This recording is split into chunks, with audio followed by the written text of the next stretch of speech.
നമസ്കാരം. ഞാനിന്ന് പറയാൻ ആഗ്രഹിക്കുന്നത് കുറച്ച് ദിവസം മുമ്പ് നമ്മുടെ ചലച്ചിത്ര അക്കാദമി ചെയർമാൻ പ്രേംകുമാർ പറഞ്ഞ ഒരു കമൻറ്റും അതുമായിട്ട് ബന്ധപ്പെട്ട ചില കാര്യങ്ങളുമാണ്. നമ്മുടെ സീരിയലുകൾ, പ്രത്യേകിച്ച് മെഗാ സീരിയലുകൾ എൻഡോസൾഫാനെ പോലെയാണ് എന്നാണ് അദ്ദേഹം പറഞ്ഞത്. ഇത് മാത്രമല്ല, അദ്ദേഹം കുറച്ച് അഭിപ്രായങ്ങൾ പറഞ്ഞാൽ ഒരു ഭാഗം മാത്രമാണിത്.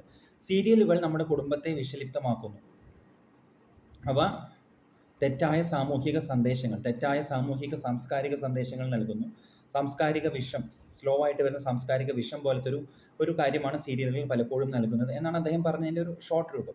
എല്ലാ സീരിയലുകളും ഇതുപോലെയല്ല, ചിലതെങ്കിലും ഇതുപോലെയാണ് എന്നും അദ്ദേഹം ഇതിൽ പറഞ്ഞു. അപ്പോൾ ഇതിനെതിരെ ശ്രീ ധർമ്മജൻ ബോൾഗാട്ടിയുടെ എതിർപ്പ് കലർന്നൊരു പോസ്റ്റ് ഉണ്ടായിരുന്നു. സീരിയൽ അസോസിയേഷൻകാരായ ടെലിവിഷൻ മലയാളം ആർട്ടിസ്റ്റ് ആത്മ എന്നുള്ള സംഘടന ഇതിനെതിരെ പ്രതിഷേധമുയർത്തി ഫോർ ആൻഡ് എഗെയിൻസ്റ്റ് ആയിട്ട് പലരും അഭിപ്രായങ്ങൾ പറഞ്ഞു. അപ്പോൾ ഈ വിഷയത്തെക്കുറിച്ച് എൻ്റെ അഭിപ്രായം ഒന്ന് പറയാൻ വേണ്ടിയാണ് ഈ വീഡിയോ ചെയ്യുന്നത്. ആദ്യമായിട്ട് കുറച്ച് കാര്യങ്ങൾ. ഈ വിഷയത്തിൽ ഒരു ചർച്ച നടന്നു എന്നുള്ളത് വ്യക്തിപരമായിട്ട് എന്നെ സന്തോഷിപ്പിക്കുന്ന കാര്യമാണ്.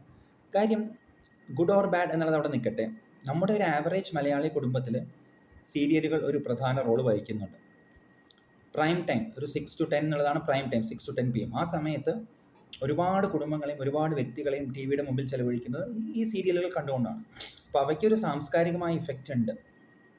It's A thing worth discussing എന്നുള്ളൊരു കാര്യം ഈ ചർച്ചയിലൂടെ വന്നു. അതെനിക്ക് ഇഷ്ടപ്പെട്ടു. ഭൗതികമായ കാര്യങ്ങളെക്കുറിച്ച് മാത്രം പോരാ ചർച്ച. സാംസ്കാരികമായ, സാഹിത്യപരമായ, നമുക്ക് ഫിസിക്കലി മെഷർ ചെയ്യാൻ പറ്റാത്ത ഇഫക്റ്റ് ഉണ്ടാകുന്ന കാര്യങ്ങളെക്കുറിച്ചും നമ്മുടെ ചിന്തയും ചർച്ചകളും നീങ്ങണം. ഭൗതികമായത് വേണ്ട എന്നല്ല, ഭൗതികമായത് തീർച്ചയായിട്ടും വേണം. പക്ഷെ അതിൽ മാത്രം ആവരുത് ചർച്ചകൾ. ഭൗതികമായ കാര്യങ്ങൾക്ക് അപ്പുറത്തേക്കുള്ള ചർച്ചകൾ തീർച്ചയായും പ്രോത്സാഹിപ്പിക്കപ്പെടേണ്ടത് തന്നെയാണ്. അപ്പോൾ ഈ വിഷയത്തിൽ ചർച്ച വന്നു എന്നുള്ളത് നല്ല കാര്യം, ഫസ്റ്റ് പോയിന്റ്. രണ്ടാമത്, ഇതിൽ ഏതൊരു വ്യക്തിയുടെയോ ഏതൊരു സംഘടനയുടെയോ അഭിപ്രായങ്ങളോടുള്ള വിയോജിപ്പ് മാത്രമാണ്. അഭിപ്രായങ്ങളോടുള്ള വിയോജിപ്പും അവരത് പറയുന്നതിനുള്ള വിയോജിപ്പ് രണ്ടാണ്. ഇവിടെ നമ്മൾ എപ്പോഴും എവ്ലിൻ ബിയാട്രിസ് ഹോൾബറിൻ്റെ കാര്യം വീണ്ടും പറയുന്നു.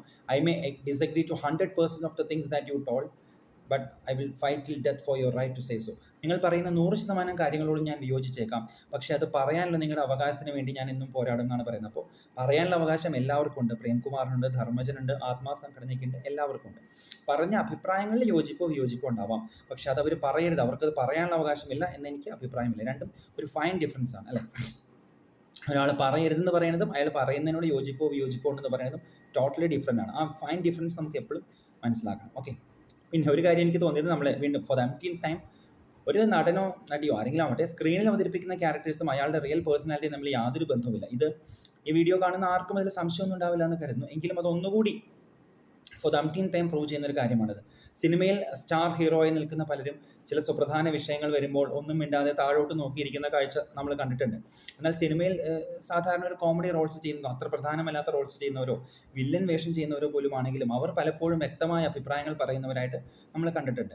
അപ്പോൾ അഗെയിൻ, സിനിമയിലെ ഹീറോയും റിയൽ ഹീറോയും തമ്മിൽ യാതൊരു ബന്ധവുമില്ല എന്നുള്ളത് ഒന്നുകൂടി ഓർമ്മിപ്പിക്കുന്നു. ഇനിയും ആർക്കെങ്കിലും അതിൽ സംശയമുണ്ടെങ്കിൽ ഉണ്ടാവാതിരിക്കട്ടെ എന്ന് ഞാൻ ആഗ്രഹിക്കുന്നു. പിന്നെ വേറൊരു കാര്യമുള്ളത്, ആർട്ട് എന്ന് പറയുന്നത് അതിനൊരു സോഷ്യൽ റെസ്പോൺസിബിലിറ്റി വേണോ? അത് ജസ്റ്റ് ഒരു മീൻസ് ഓഫ് ലിവിങ് അത് മാത്രമാണോ? ഒരു വ്യവസായം ഒരു മീൻസ് ഓഫ് ലിവിങ് എന്നുള്ള ആ തലത്തിൽ മാത്രമാണോ, അതോ ഒരു സോഷ്യൽ റെസ്പോൺസിബിലിറ്റി കൂടി ഉള്ള ഒരു കാര്യമാണോ എന്നുള്ളൊരു ചിന്ത. ഇവിടെ എനിക്ക് തോന്നുന്നത് സോഷ്യൽ റെസ്പോൺസിബിലിറ്റി ഉണ്ടായാൽ നല്ലത്, പക്ഷെ നമുക്കത് വേണമെന്ന് നിർബന്ധം പിടിക്കാൻ ബുദ്ധിമുട്ടാണ്. ഉണ്ടായാൽ നല്ലത് എന്നുള്ളത് മാത്രമാണ്, അല്ലേ? ഡയറക്റ്റീവ്സ് വേഴ്സസ് ലോസ് എന്നുള്ളതാണ് അടുത്ത പോയിന്റ്. ചില കാര്യങ്ങൾ എങ്ങനെയായാൽ നല്ലത് എന്നുള്ള സജസ്റ്റീവ്സ് ഡയറക്റ്റീവ്സ് ഉണ്ട്. ഇപ്പോൾ നമ്മുടെ ഭരണഘടനയിൽ പോലും ഡയറക്റ്റീവ്സ് ഓഫ് സ്റ്റേറ്റ് പോളിസി ഉണ്ട്, പക്ഷെ അത് നിയമങ്ങളല്ല. There is a difference between directives and laws, അല്ലേ? ഒരു ഡയറക്റ്റീവായിട്ട് നമ്മൾ അംഗീകരിക്കുന്ന ചില കാര്യങ്ങൾ നിയമമായാൽ നമുക്കത് അംഗീകരിക്കാൻ കഴിയില്ല. ആ ഒരു വ്യത്യാസം കൂടി ഇവിടെ എടുത്ത് പറയുന്നു. അപ്പോൾ ഈ ആർട്ടിന് സോഷ്യൽ റെസ്പോൺസിബിലിറ്റി ഉണ്ടാവണമെന്നുള്ളതൊരു ഡയറക്റ്റീവ്, ഉണ്ടായാൽ നല്ലതെന്നുള്ളൊരു കണ്ടീഷനാണ്. ഉണ്ടാവണം എന്ന് നമുക്ക് നിർബന്ധിക്കാൻ അവകാശമില്ല. കാര്യം ബേസിക്കലി അതൊരു മീൻസ് ഓഫ് ലിവിങ് ആണ് കുറേ പേരുടെ, അല്ലേ? അത് നമുക്ക് ഇഷ്ടപ്പെട്ടാലില്ലെങ്കിൽ ആ അഭിപ്രായം ആ കാര്യം നമുക്ക് മറച്ചു വയ്ക്കാൻ കഴിയില്ല. അപ്പോൾ ഇനി നമ്മുടെ പ്രധാന വിഷയത്തിലേക്ക്. പ്രേംകുമാർ പറഞ്ഞ ഈ ഗ്രോസ് പോയിന്റിനോട് ഞാൻ പ്രൈമറി ആയിട്ട് യോജിക്കുന്നു. സീരിയലുകൾക്ക് സിനിമയെക്കാളൊക്കെ ഒരുപാട് ഇമ്പാക്റ്റ് നമ്മുടെ ഫാമിലി ലൈഫ്സിലുണ്ട് എന്ന് പറഞ്ഞാൽ സത്യമാണ്. സിനിമ താല്പര്യമുള്ളവർ മാത്രം പൈസ മുടക്കി ടിക്കറ്റ് എടുത്ത്, അല്ലെങ്കിൽ ടെലഗ്രാമിൽ എവിടെ എല്ലാം കൂട്ടിയാൽ പോലും താല്പര്യമുള്ളവർ മാത്രം കാണുന്ന ഒരു കാര്യമാണ്. വെറും 2.5 മണിക്കൂറേ അതുള്ളൂ. സീരിയലുകൾ അതല്ല. എന്താ പറയുക, നമ്മുടെ വീട്ടിലേക്ക് സെർവ് ചെയ്യപ്പെടുന്ന, നമ്മുടെ സ്ക്രീനുകളിലേക്കും നമ്മുടെ സ്വീകരണ മുറികളിലേക്കും സെർവ് ചെയ്യപ്പെടുന്ന ഒരു കാര്യമാണ്. പിന്നെ അത് മെഗാ സീരിയലുകൾ വർഷങ്ങളോളം നീണ്ടു നിൽക്കുന്നുണ്ടാവും. അപ്പോൾ സിനിമയെക്കാളൊരു ഇമ്പാക്റ്റ് സീരിയൽസിനുണ്ട് എന്നുള്ളത് തീർച്ചയായും ഉറപ്പുള്ളൊരു കാര്യമാണ്. പ്രൈം ടൈം ഓഫ് ദ ഫാമിലീനെ അത് അപഹരിക്കുന്നു, അല്ലെങ്കിൽ അത് ചെലവഴിക്കുന്നു, അതിന് മുമ്പിൽ ചെലവഴിക്കപ്പെടുന്നു വലിയൊരു വിഭാഗം എന്നുള്ളതും സത്യം തന്നെയാണ്. അപ്പോൾ അതുകൊണ്ട് തന്നെ സീരിയലുകൾക്ക് as a directive social responsibility വേണ്ടതാണ്, as a directive, not as a law. അപ്പോൾ ഇത്തരത്തിലുള്ള സാഹചര്യത്തിൽ സീരിയലുകൾ നൽകുന്ന സാംസ്കാരിക സന്ദേശം പലയിടത്തും വളരെ മോശമാണ് എന്നുള്ള സത്യം തന്നെയാണ്. ഒരുമാതിരി മെഗാ സീരിയലിലൊക്കെ കണ്ടന്റ് എടുത്തു കഴിഞ്ഞാൽ പലയിടത്തും അമ്മായിമ്മ മരുമകൾ പോര്, അവിഹിതം, അതിനെ മറച്ചു വയ്ക്കാനുള്ള ശ്രമം തുടങ്ങിയ ഇതുകളാണ് നമ്മൾ കാണാറുള്ളത്. ഇതിൻ്റെ പല പല വേർഷൻസാണ് പല സീരിയലുകളിലും ഉള്ളത്. എൻ്റെ കുറേ ചെറിയ പ്രായത്തിൽ കുറച്ച് 3-4 സീരിയലുകളെങ്കിലും ഞാനും കണ്ടിരുന്നു എന്നുള്ളത് ഞാനൊരു കുറ്റസമ്മതം ആദ്യം നടത്തുന്നു. ഞാനും ഇതിനൊന്നും അതീതനൊന്നുമല്ല. ഇന്ന് കുറച്ചുകൂടി വകതിരിവുണ്ട് എന്ന് ഞാൻ സ്വയം വിശ്വസിക്കുന്ന, ഇത് നമ്മൾ പറയേണ്ട കാര്യമല്ല, എങ്കിലും സ്വയം വിശ്വസിക്കുന്ന പ്രായത്തിൽ അതിൻ്റെ മുമ്പിൽ കുറച്ച് സമയം ചെലവഴിച്ചാൽ എനിക്ക് ദുഃഖമുണ്ട്. ഞാൻ പണ്ട് കണ്ടിട്ടുള്ളത് നമ്മുടെ കുങ്കുമച്ചെപ്പ് കണ്ടിട്ടുണ്ട് കുറച്ച് നാൾ. അത് ഇതുപോലൊരു അവിഹിതം അല്ലെങ്കിൽ ഒരു നോൺ എക്സ്ട്രാ റിലേഷൻ്റെ കഥയും അതിനെ മറച്ചു വയ്ക്കാനുള്ള ശ്രമം, തെറ്റിദ്ധാരണ, കുറേ ഇമോഷണൽ മെലോഡ്രാമ, അതൊക്കെ ആയിരുന്നു. പിന്നെ ഏതാ കണ്ടിട്ടില്ലേ, സ്വപ്നം എന്ന് പറയുന്ന സീരിയൽ കുറച്ച് നാൾ കണ്ടു. അതും സെയിം സ്റ്റോറി തന്നെയാണ്, ഒരു പ്രീ മാരിറ്റൽ റിലേഷൻ, അതിൻ്റെ കുറേ കാര്യങ്ങൾ. പിന്നെ നമ്മുടെ പഴയ സ്ത്രീ എന്നുള്ള സീരിയൽ കണ്ടിരുന്നു. അത് ഈ പറഞ്ഞ പോലെ അതിൽ അങ്ങനത്തെ ഒരു എക്സ്ട്രാ അങ്ങനത്തെ റിലേഷൻസ് അല്ല, അതിൽ ഈ സ്ത്രീയെ കണ്ണുനീർത്തുള്ളിയെ സ്ത്രീയോട് ഉപമിച്ച എന്ന് പറഞ്ഞ രീതിയാണ്, സർവം സഹയായ സ്ത്രീ. അതും ഒരു സുഖമുള്ള കൺസെപ്റ്റ് അല്ല. ഒരു വ്യക്തിയായിട്ട് കാണാം. ആരും ഭൂമിയോളം സർവം സഹയായി നിൽക്കണമെന്നോ ഗ്ലോറിഫിക്കേഷനിലൂടെ ചൂഷണം, സ്റ്റീരിയോ ടൈപ്പിങ്ങിലൂടെ ചൂഷണം എന്നുള്ളൊരു കാറ്റഗറിയിൽ എനിക്കും പെടുത്താൻ കഴിയുള്ളൂ. അപ്പോൾ ഇതിലേക്ക് കണ്ടന്റിനോട് ഇന്ന് നോക്കുമ്പോൾ ശക്തമായ വിയോജിപ്പുണ്ടെങ്കിലും ഒരു പ്രായത്തിൽ കുറച്ച് നാൾ ഞാനിത് കണ്ടിരുന്നു. അധികമൊന്നും ഉണ്ടായിട്ടില്ല കേട്ടോ, പലവിധ തിരക്കുകളിലായിരുന്നു. അപ്പോൾ തെറ്റുകൾ പറ്റിയിട്ടുണ്ട്, എല്ലാവർക്കും തെറ്റുകൾ പറ്റാം. നമുക്ക് കുറച്ചുകൂടി തിരിച്ചറിവ് വരുമ്പോൾ തിരുത്തുക എന്നുള്ളത്. ഈ ഒരു കുറ്റസമ്മതം നടത്തിയില്ലെങ്കിൽ ഞാൻ വെറും ഒരു പ്രീച്ചിങ് മാത്രം നടന്ന രീതിയിൽ പോകും. അതല്ല എന്ന് പറയാനാണ് ഈ കുറ്റസമ്മതം നടത്തിയത്. ഇപ്പോൾ കുറേ വർഷങ്ങളായിട്ട് ഞങ്ങൾ ആരും വീട്ടിൽ ഒന്നും കാണാറില്ല, അതിൽ സന്തോഷമുണ്ട്. ഇനി വൈകുന്നേരത്തെ സമയങ്ങൾ സീരിയലിൽ ഇല്ലെങ്കിൽ നമുക്കൊന്നുകിൽ ടി വിയുടെ മുമ്പിലാണെങ്കിൽ കുറച്ചുകൂടി ക്രിയേറ്റീവായ എന്തെങ്കിലും പരിപാടികൾ കാണാം, അല്ലെങ്കിൽ ഒരുമിച്ചിരുന്ന് പ്രാർത്ഥിക്കാം. ഞാൻ ദൈവവിശ്വാസം ഉള്ളതുകൊണ്ട് തന്നെ കുടുംബത്തിൽ പ്രാർത്ഥന ഒരുമിച്ച് വേണമെന്ന് തീർച്ചയായും വിശ്വസിക്കുന്ന ഒരാളാണ്. ഏത് വിശ്വാസവും ആവാം, മതവും വിശ്വാസവും പ്രശ്നമല്ല, ഏതാണെങ്കിലും കുറച്ച് നേരമെങ്കിലും വീട്ടംഗങ്ങൾ ഒരുമിച്ചിരുന്ന് പ്രാർത്ഥിക്കണമെന്ന് വിശ്വസിക്കുന്ന ഒരാളാണ് ഞാൻ. പോട്ടെ, ഇനി പ്രാർത്ഥന ഇല്ലെങ്കിൽ തന്നെ ദൈവവിശ്വാസം ഇല്ലാത്തവർക്ക് ഒരുമിച്ചിരുന്ന് സംസാരിക്കാം, ഒരുമിച്ച് ഭക്ഷണം കഴിക്കാം, അന്നത്തെ വിശേഷങ്ങൾ പറയാം. വളരെ അടുത്തായിട്ടും അകലുന്ന കുടുംബങ്ങൾ പലയിടത്തുമുണ്ട്. ഈ അകൽച്ച മാറ്റാൻ ഒരുമിച്ചുള്ള കുടുംബ സംഗമങ്ങൾ ആവശ്യമാണ്. അത് നമ്മുടെ അടുക്കളയിൽ പോലും ആകാം. എൻ്റെ ബാലസാഹിത്യ കൃതിയായി ഇനി ഞങ്ങളുടെ ചോദ്യങ്ങളിൽ അടുക്കളയിലുള്ള ഇത്തരം ഒരു കുടുംബ സംഗമത്തെ പറ്റി ഒരു കൊച്ചു കഥയുണ്ട്. വായിച്ചിട്ടുള്ള ആരെങ്കിലും ഇതിലുണ്ടെങ്കിൽ അവർക്ക് മനസ്സിലാവും. അപ്പോൾ any form of family union is good. അത് ഫോണിനും ടി വിയുടെയും മുമ്പിൽ ആ സമയം ചെലവഴിച്ച് പോകുന്നത് നല്ലതല്ല എന്നുള്ളത് പറയട്ടെ. പിന്നെ ഇവിടെ ധർമ്മജൻ പറഞ്ഞത് ഇയാൾ പ്രേംകുമാർ ഒരു സീരിയൽ നടനായതുകൊണ്ട് ഇങ്ങനെ പറയാൻ പാടുമോ, പണ്ട് സീരിയലിലൂടെ വന്ന ആളല്ലേ എന്നുള്ളത്. അതിനോട് എനിക്ക് യോജിപ്പില്ല. പണ്ട് സീരിയലിലൂടെ വന്ന ഒരാളായതുകൊണ്ട് എന്തുകൊണ്ട് അഭിപ്രായം പറഞ്ഞുകൂടാ അല്ലേ? അതങ്ങനത്തെ അന്നത്തെ സീരിയലുകൾ 1990s സീരിയലുകൾ, ഇങ്ങനത്തെ സീരിയലുകളിൽ അയാൾ അഭിനയിച്ചിട്ടില്ല. ഇനി പോട്ടെ, അഭിനയിച്ചിട്ടുണ്ടെന്ന് തന്നെ വെച്ചോളൂ.